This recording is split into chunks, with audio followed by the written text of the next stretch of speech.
ትራምፕ የአሜሪካ ኢራን የሰላም ስምምነት ዛሬ በይፋ እንደሚፈረም አሳወቁ። ቴህራን ግን በጊዜ ሰሌዳው ላይ ጥያቄ አንስታለች። እስራኤል ድርድሩን ለማደናቀፍ እየሰራች ነው። መደመጥ ያለበት ትኩስ ሰበር አንገብጋቢ ዜና ነው። ዝርዝሩን ሰምታላችሁ።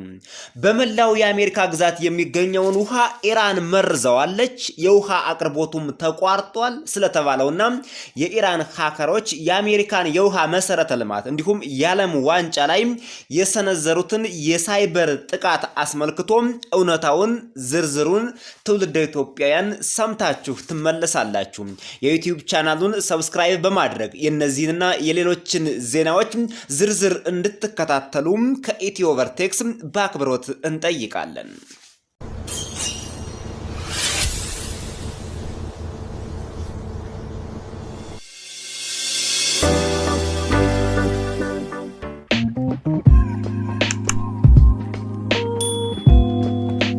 Major progress to end the conflict between the United States and Iran. We are learning that a deal could cross the finish line as soon as a day from now.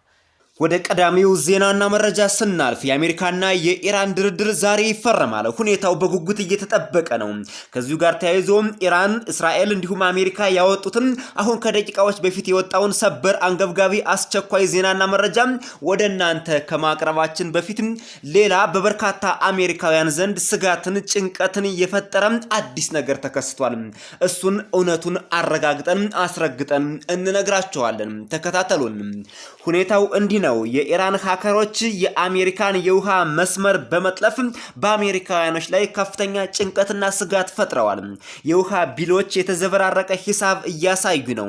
በአንዳንድ የአሜሪካ ግዛቶች የውሃ መቆራረጥ እየታየ ነው። እንዲሁም ኢራን በሳይበርና በአካልም በመገኘት የአሜሪካውያንን የውሃ መስመር መርዘዋለች፣ ውሃም እንዳትጠጡ የሚል መልእክት ተላልፎ ነበር። ዝርዝሩን አድምጡትና ይህ ነገር እውነት ነው ወይስ አይደለም የሚለውን መልሱን ታገኙታላችሁ። ከኢራን መንግስት ጋር ግንኙነት ያለው የሃከር ቡድን በአሜሪካ ላይ ያነጻጸረ ከፍተኛ የሳይበር ጥቃት መፈጸሙን አስታውቋል። ከኢራን መንግስት ጋር ጥብቅ ግንኙነትና ቁርኝት ያለው የሃከር ቡድን በአሜሪካ ላይ ያነጻጸረ ከፍተኛ የሳይበር ጥቃት መፈጸሙን አስታውቋል። ቡድኑ በካሊፎርኒያና በሌሎች የአሜሪካ ግዛት ትልቅ የውሃ አቅርቦት ድርጅቶችና የኤፍቢአይ የደህንነት ድሮኖች መረብ ላይ ሰርጎ መግባቱን በመግለጽ የፊፋ የዓለም ዋንጫን ጭምር ማስተጓጎሉ ተሰምቷል። ሃንዳላ በመባል የሚታወቀውና የኢራን የደህንነት ሚኒስቴር እንደሚደግፈው የሚነገርለት ይህ የሃከሮች ቡድን ጥቃቱን የፈጸመው አሜሪካ በኢራን የውሃ ማጠራቀሚያዎች ላይ ለሰነዘረችው ጥቃት የአይን ላይ ምላሽ ለመስጠት መሆኑን ተናገረ። የአሜሪካ ብሔራዊ ደህንነት ተቋማትና የሳይበር ባለሙያዎች ሁኔታውን በትኩረት እየተከታተሉት ቢሆንም ህዝቡ የሃከሮቹን የማስፈራሪያ ፕሮፓጋንዳ ከእውነተኛው አደጋ ለይቶ እንዲረዳና እንዳይደናገጥ አሳስበዋል። በርካታ ትውልድ አሜሪካውያን ተደናግጠዋል። በተለይ የአሜሪካ የውሃ ታንከሮች ተመርዘዋል የሚለውን ነገር ተከትሎ ብዙዎች ውሃ ላለመጠጣት ሰሞኑን ሲጨነቁ ሰንብተዋል ነው የተባለው። በካሊፎርኒያ የሚገኘው የውሃ መስመር ሃክ ስለመደረጉና ተመርዟል ስለመባሉ የሚገልጸው ዝርዝር መረጃ ሃንድላ የተባለው ቡድን እንደ ቺኮ፣ ባከርስፊልድ እና ቪሳሊያ ያሉ የካሊፎርኒያ ከተሞችን የውሃ አቅርቦት ሲስተሙን ሙሉ በሙሉ በርብሬዋለሁ ብሏል። በመቶ ሺዎች የሚቆጠሩ ሰዎችን የውሃ አቅርቦት የማቋረጥ አቅም ቢኖረውም ለአሜሪካ መንግስት ማስጠንቀቂያ ለመስጠት ሲል ብቻ ውሃውን እንዳልዘጋው በፉከራ መግለጹ ተሰምቷል። እውነታውና ማረጋገጫው እንዲህ ነው። ውሃው ሙሉ በሙሉ ደህንነቱ የተጠበቀ ነው። ምንም አይነት የመመረዝ ወይም የውሃ መቋረጥ አደጋ የለም። የሳይበር ደህንነት ባለሙያዎች ባደረጉት ምርመራ ሃከሮቹ የውሃ ማጣሪያ ማሽኖችን መቆጣጠር እንዳልቻሉ አረጋግጠዋል። እንኳን ደስ አላችሁ። በተለይ በካሊፎርኒያ የምትገኙ ትውልደ ኢትዮጵያውያን ምንም የተመረዘ ውሃ የለም። ምንም የተምታታም የውሃ ቢልም የለም። ሃከሮቹ የገቡት የውሃ ሰራተኞች ካርታ ለመስራት የሚጠቀሙበትን አርቴኪ ቤዝ የተባለ ተራ የጂፒኤስ መተግበሪያ ላይ የነበረን ክፍተት ተጠቅመው ነው የገቡት። የዚህ መተግበሪያ በኩል አልፈው የደንበኞችን የውሃ ክፍያ ሂሳብ መዝገብ ወይም ዳታቤዝ ውስጥ በመግባት 5 ጂጋባይት የሚሆን መረጃን ሰርቀዋል።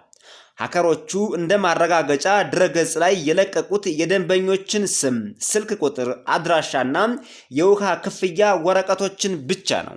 የለቀቋቸው የውሃ ክፍያ ወረቀቶች ግን የሚያሳዩት ሂሳብ ትክክል እንዳልሆነና እንዳልተምታታ ወይም ደግሞ ሀክ እንዳልተደረገ ያሳያል።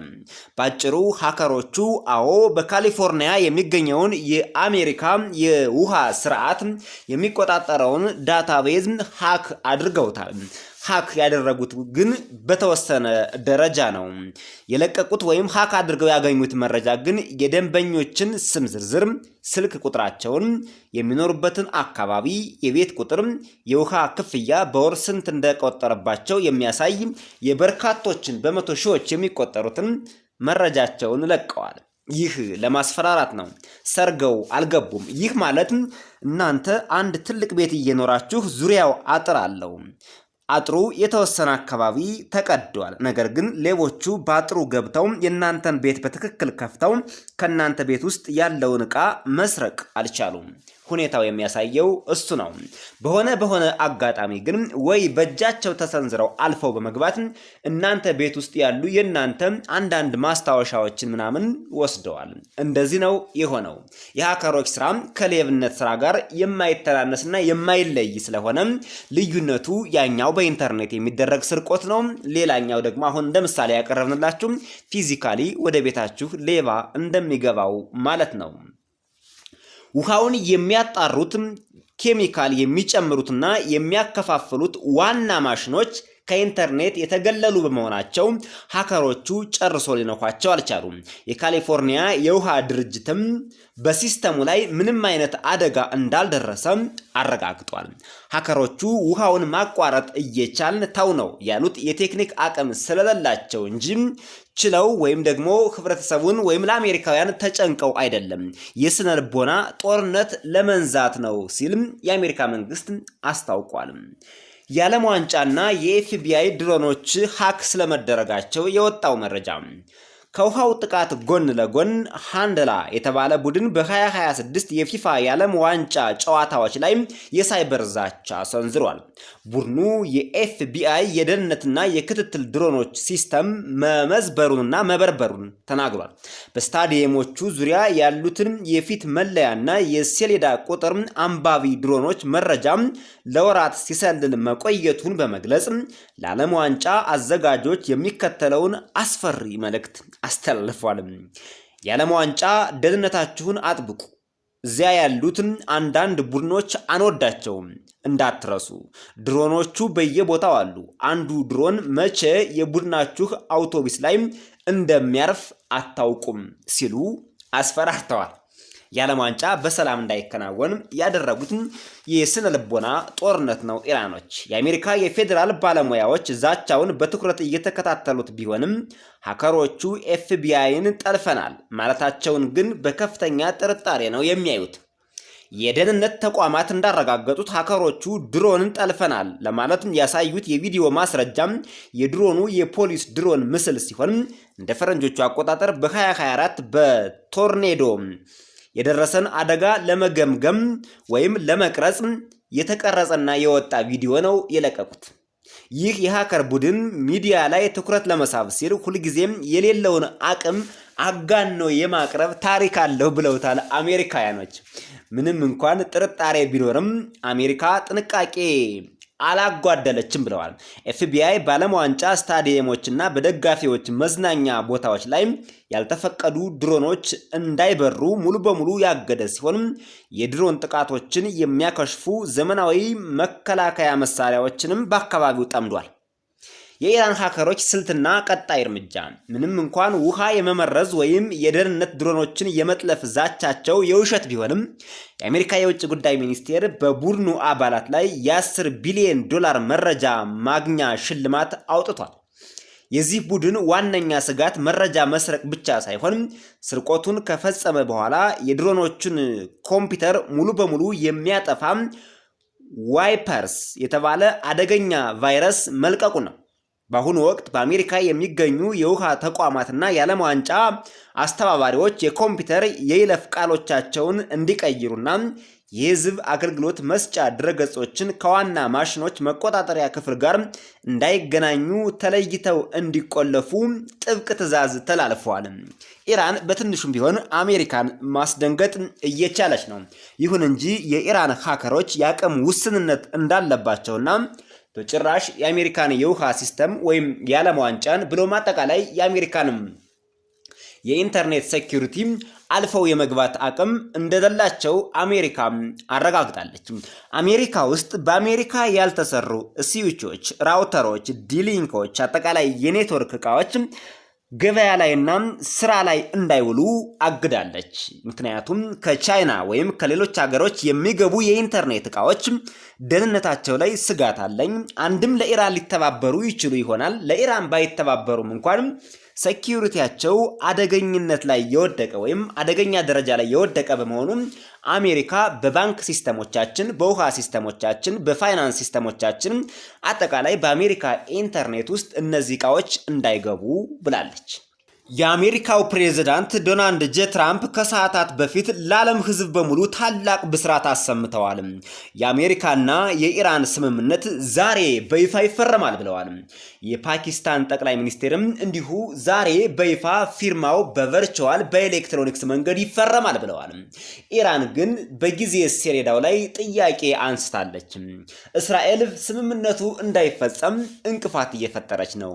ዝርዝሩን አብረን እንከታተለው። ፕሬዝዳንት ዶናልድ ትራምፕ ቅዳሜ ዕለት ባደረጉት ማስታወቂያ በምዕራብ እስያ ለወራት የዘለቀውን ወታደራዊ ግጭት ለማስቆምና የተዘጋውን የሄርሙዝ የባህር ወሽመጥ ወዲያውኑ ለመክፈት ያለመው ታሪካዊ የሰላም ስምምነት ዛሬ ማለትም ሰኔ 14 ጁን 14 2026 በይፋ ይፈረማል ብለዋል። ትራምፕ በትሩዝ ሶሻል ሚዲያ ገጻቸው ላይ ባሰፈሩት መልእክት የኦባማ ዘመን የ2015ቱን የኒውክሌር ስምምነት አጥብቀው የኮነኑ ሲሆን አዲሱ ማዕቀፍ ግን የኒውክሌር መሳሪያን ሙሉ በሙሉ የሚከለክል ግንብ ነው ብለውታል። በአዲሱ ስምምነት መሰረት ምንም አይነት የአሜሪካ ገንዘብ ወይም የታገደ የኢራን ሀብት እንደማይለቀቅ፣ ኢራንም ከእንግዲህ ኒውክሌር እንደማታበለጽግና እንደማትታጠቅ ፕሬዝዳንት ዶናልድ ጄ ትራምፕ ገልጸዋል። ሆኖም ይህ የትራምፕ ማስታወቂያና ንግግር በዋሽንግተን በቴህራንና በኢየሩሳሌም መካከል ከፍተኛ የሆነ የአመለካከትና የትርጓሜ ልዩነት አምጥቷል ነው የተባለው። የኢራን ምላሽ ምን ነበር? Iran's foreign minister posting that the Islamabad Memorandum of Understanding has never been closer, and even President Trump reposted that message from Iran on Truth Social. The United States showed that they have no respect to United Nations Charter, they have no respect to international law, they have no respect to any international law regarding, managing the world and facing challenges of the world. There is no red line that they have not crossed. And the last one, and the most dangerous one, when they crossed a very big red line by attacking nuclear facilities. I don't know how much room is left for diplomacy. We are now calculating the damages. በንግግሩ ላይ አወያይ የነበሩት የፓኪስታን ጠቅላይ ሚኒስትር የስምምነቱ ረቂቅ ሰነድ መጠናቀቁን ቢያረጋግጡም የኢራን ባለስልጣናት ግን በትራምፕ የጊዜ ሰሌዳ ላይ ወዲያውኑ ተቃውሞ ሰንዝረዋል። የኢራን ባለስልጣናት ያነሱት ተቃውሞ በጊዜ ሰሌዳው ላይ ብቻ ነው። በውይይቱ ነጥቦች ላይ ወይም በውይይቱ አጀንዳዎች ላይ ወይም ደግሞ በስምምነቱ ዋና ዋና ነጥቦች ላይ ግን ተቃውሞ አላስነሱም ማለት ነው። የኢራን የውጭ ጉዳይ ሚኒስቴር ቃል አቀባይ እስማኤል ባቃኢ በሌላኛው ወገን መለዋወጥ ምክንያት ይፋዊ ፊርማ እሁድ ዕለት እንደማይከናወን ገልጸዋል። ያ ማለት ዛሬ ፊርማው እንደማይከናወን ኢራን እየተናገረች ነው። ሰነዱ የመጨረሻ ስምምነት ሳይሆን ለ60 ቀናት የሚቆይ የድርድር ጊዜን የሚያመራ የመግባቢያ ሰነድ መሆኑን አጽንኦት ሰጥተዋል ኢራኖች። የቴህራን መግለጫ ከአሜሪካው ትረካ በእጅጉ ይጋጫል፣ ከፕሬዚዳንት ትራምፕ መግለጫ ጋርም ይቃረናል ነው የተባለው። የኢራን ውጭ ጉዳይ ሚኒስቴር አባስ አራቅቺ በሰጡት መግለጫ ኢራን የጦርነቱ አሸናፊ ነች ያሉ ሲሆን የኢራን መንግስት ሚዲያዎች ስምምነቱ የሚከተሉትን እንደማያካትት እየዘገቡ ይገኛሉ። የታገደ 24 ቢሊዮን ዶላር የኢራን ሀብት መልቀቅ፣ ኢራን በሄርሙዝ ወሽመጥ የሚያልፉ የንግድ መርከቦች ላይ የአገልግሎት ክፍያ የመጠየቅ መብት፣ የውጭ ሀገራት ወታደራዊ ኃይሎችና የጦር ሰፈሮች ከቀጠናው ሙሉ በሙሉ መውጣት፣ እነዚህን አያካትትም ነው የተባለው። የሀገር ውስጥ ተቃውሞ ስምምነቱ በራሷ በኢራን ውስጥ ጠንካራ የፖለቲካ ክፍፍል ፈጥሯል። በዛሬው ዕለት በማሽሃድ ከተማ የሚገኘው የውጭ ጉዳይ ሚኒስቴር ቢሮ ፊት ለፊት የነበሩ አክራሪ ቡድኖች ሚኒስቴር አራቅችን ሀገርን አሳልፎ ሰጥቷል በማለት ተቃውሞ አሰምተውበታል። በኢራን በኩል እጅግ ውጥረቱ ከፍ ብሏል ነው የተባለው። የእስራኤል ወገን ምላሽና እስራኤል ደግሞ ስምምነቱ እንዳይጠናቀቅ ወይም ስምምነቱ የሰላም ድርድሩ ግቡን እንዳይመታ እንቅፋት እየሆነች ነው። በእስራኤል በኩል የአሜሪካና የኢራን ስምምነት መቃረብ ከፍተኛ የፖለቲካ ማዕበል የቀሰቀሰ ሲሆን በተለይም በተቃዋሚዎች ዘንድ ጠንካራ ትችትን አስከትሏል። የእስራኤል ተቃዋሚ መሪ ያኢር ላፒድ ስምምነቱን አጥብቀው የኮነኑ ሲሆን ለዚህም ጠቅላይ ሚኒስትር ቤንያሚን ኔታንያሁ ተጠያቂ አድርገዋል። ላፒድ ሲናገር ኔታንያሁ የእስራኤልን የቅርብ ጊዜ ወታደራዊ ስኬቶች ወደ ስትራቴጂካዊ ድል መለወጥ አልቻሉም። ምንም አይነት የጋዜጣዊ መግለጫ ወይም የሚዲያ ስፒን ይህንን ውድቀት ሊደብቀው አይችልም ብለዋል።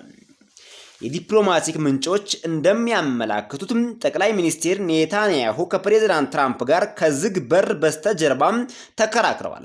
ዋሽንግተን ከቴህራን ጋር የምታደርገውን ስስ የዲፕሎማሲ መስመር እንዳያደናቅፍ እስራኤል በሊባኖስ በሄዝቦላህ ላይ የምታደርገውን ወታደራዊ እርምጃ እንድትቀንስ ነጩ ቤተ መንግስት ግፊት እያደረገ ነው ተብለዋል። የእስራኤል የመከላከያ ባለስልጣናት ኢራን የኒውክሌር ምኞቷን ትታለች በሚለው የትራምፕ አባባል ላይ ከፍተኛ ጥርጣሬ አላቸው። እስራኤል የ60 ቀናት የድርድር ጊዜ ቴህራን ጊዜ እንድታገኝና የአሜሪካን የባህር ላይ እገዳ እንድታነሳም እድል ይሰጣታል የሚል ስጋት አላቸው። የእስራኤሉ ጠቅላይ ሚኒስትር ኔታንያሁ ኢራን እኔ በስልጣን እያለው እኔ በህይወት እያለው መቼም ቢሆን ኒውክሌር አትታጠቅም ሲል ተሰምቷል። አሁንም አጠናክረን ድብደባችን እንቀጥላለን ብለዋል።